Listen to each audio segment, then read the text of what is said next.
अस्सलाम वालेकुम फ्रेंड्स, मैं हूं हसनैन हारून। मैं आज फिर से आप सबको वेलकम करता हूं। क्या शदीद सर्दी के मौसम में आप लोगों का दिल किया है कि एक गर्म ब्लैंकेट लेकर एक लंबी नींद सो जाएं, जैसे कि एक बेयर कर पाता है। दरअसल बहुत से जानवर ऐसा कर पाते हैं, लेकिन बदकिस्मती से हम इंसान इस तरह नहीं कर पाते। सोचें कि एक शख्स इतनी लंबी नींद सो पाए कि पूरी सर्दियां ही गुजर जाएं। खैर, मेरे पास एक ऐसे ही शख्स की कहानी है जो कि शदीद सर्दी के मौसम में हाइबरनेशन में चला गया।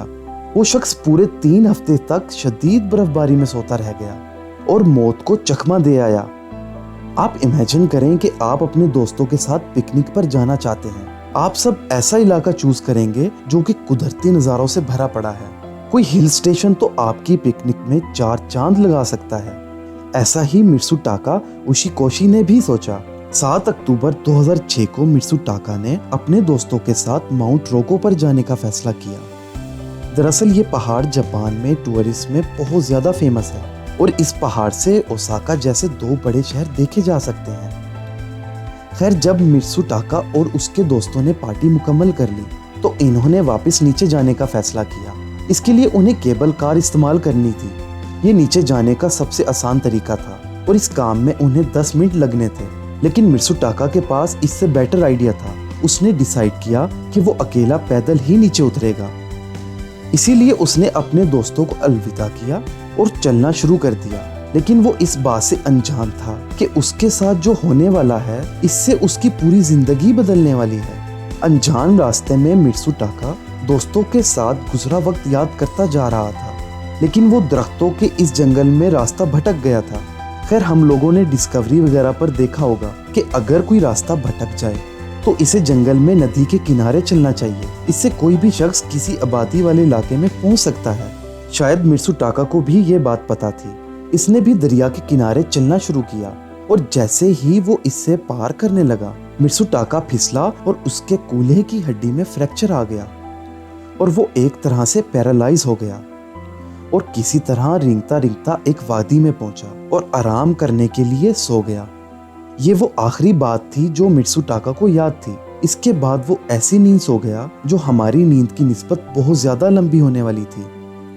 फ्रेंड्स, 31 अक्टूबर की सुबह एक हाइकर की नजर एक शख्स पर पड़ी जो और कोई नहीं मित्सुटाका था। उसकी नब्ज आहिस्ता आहिस्ता चल रही थी और इंटरनल ऑर्गन भी मुश्किल से काम कर रहे थे और इसका बॉडी टेम्परेचर 72 डिग्री फ़ारेनहाइट से भी कम हो गया था। लेकिन ये बात जिसने एक्सपर्ट को शॉक कर दिया था वो ये थी कि मित्सुटाका अभी भी जिंदा था।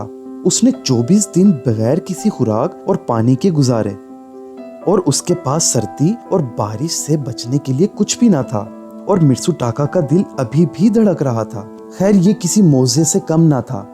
डॉक्टर्स का कहना था कि किसी पॉइंट पर इसकी कॉन्शियसनेस खत्म हुई और इसको जिंदा रखने के लिए मित्सुटाका की बॉडी ऐसी स्टेट में पहुंच गई जो कि हाइबरनेशन से मिलती जुलती थी। जी हाँ फ्रेंड्स, ये बात बिल्कुल ठीक है।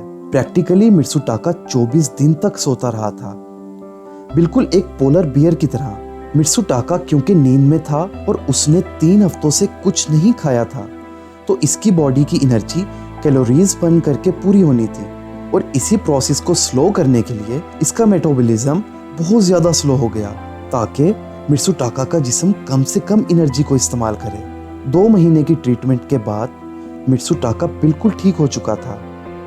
ये बात लोगों को बहुत हैरान करती थी कि मित्सुटाका कैसे जिंदा रह पाया और वो कैसे इतनी जल्दी ठीक हो गया। खैर, ये बात किसी मौजे से कम नहीं है। दोस्तों, अब हम बात करते हैं मॉडर्न रिसर्च की। साइंटिस्ट इस कोशिश में है कि कोई ऐसा मेथड डेवलप किया जाए जिससे इंसान को हाइबरनेशन जैसी स्टेट में लाया जा सके। इसका फायदा क्या होगा? फ्यूचर में इंसान मार्स पर कदम रखने का सोच रहा है और इस सफर में 2 साल लग सकते हैं। अब इन 2 साल के सफर के लिए एस्ट्रोनॉट्स को इतना खाना और पानी साथ ले जाना नामुमकिन सा काम होगा। तो साइंटिस्ट का ये सोचना है कि किसी तरह इंसान को भी हाइबरनेशन में भेजा जा सके।